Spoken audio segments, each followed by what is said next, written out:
Hi, this is SP 8.1, displaying data and talking about the reasonableness of conclusions.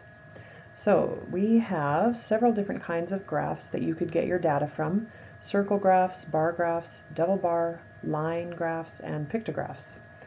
And you should be able to tell why we're using each one of those and what the advantages and disadvantages are. You should be able to describe the features of each graph, the axis, the legend, and the scale. Tell the difference between quantitative and qualitative, and I'll tell you right now, quantitative, just think of quantity. So this quantity has to do with numbers, right?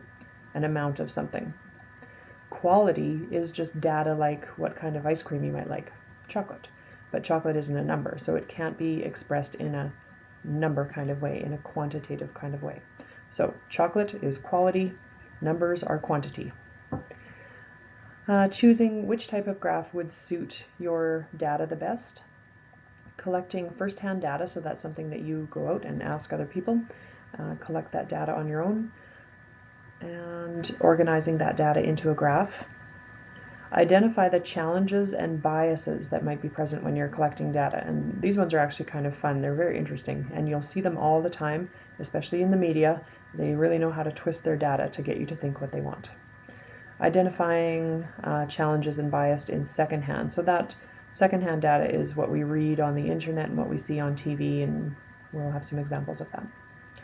I can draw conclusions and identify patterns shown in the data. So we use charts and graphs because it's a really great visual way. You can instantly see the results, and sometimes it's the easiest way to predict patterns that might happen next or could be coming up in the next year, or compare 2 years to each other and see what the differences are.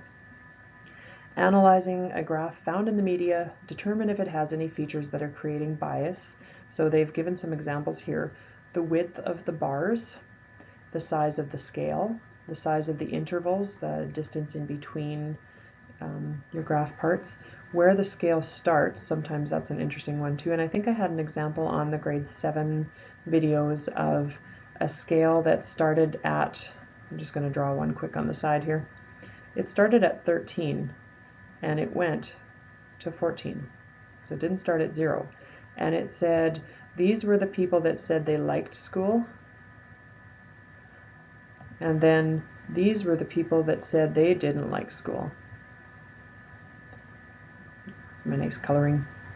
So at first glance, this graph looks like there's far more people who did not like it. But when you actually look at the numbers, the people who liked it, there were 13 of them. The people who didn't like it had 14. There's only one difference. But the way that they've drawn the scale on the side, especially not starting at 0, starting at 13, makes it look like the green group is insignificant, like there was hardly any of them. So really the distance between those two, it was just 1. But the graph made it look misleading. So being able to adjust your own graph features to increase or decrease a bias, and sometimes it's kind of fun to play around with those features and see what you can get your data to do. Finding examples of bias graphs in the media, I've got some coming up. Reading information and answering questions on what is presented in the graph. Let's have a look. These are just 4 of the types of graphs that we've talked about. And I'm just going to go through each one real quick and tell you why we're using these. So starting with the bar graph, this one shows September stationery sales. Boy, that's exciting. So how many pens were purchased, how many pencils, how many erasers. So usually bar graphs are comparing 2 or more different sets of data, and we want to see the difference between those sets. And it almost always has numbers up the side so that we can see the levels of each one. And you can see that this little chunk is called the scale, and their scale does start at 0. This scale in the line graph starts at 100 is our first number. So line graphs, they don't usually show quantities in separate amounts, they usually show a trend. Is something increasing? Is it decreasing? Is it staying the same? How fast is it growing? How fast is it decreasing? So these ones are great to show trends. These ones show amounts. A pie chart always shows 100% of something. So your pie graph has to add up to 100%. So you could take these numbers 1, 60, 20, and 70 and add those all together. That could be your denominator, and then you could make fractions out of all those things, convert them to percent, and see what those numbers are. So a pie chart always shows parts of a whole thing. So in this case, it's how do students get to school? So this is the whole amount of transportation that they have. Every kind of transportation is included in there. So obviously nobody takes a horse because that is not on the chart. Pictographs, don't usually use pictographs. They're kind of more of an elementary student feature, but they're kind of fun. And so this is a great way to show qualitative data that can't really be shown with numbers. Qualitative. And in this case, they're just showing favorite colors. How many students picked red, how many picked blue, etc. So kind of a fun one. In a double bar graph, you're almost always showing, a lot of double bar graphs show gender, just because, I don't know, it's our favorite thing to show apparently. So in this case, it's showing how many girls like tennis, how many boys like tennis, and it's got the numbers up the side. So double bar graphs are usually showing two types of data within a set.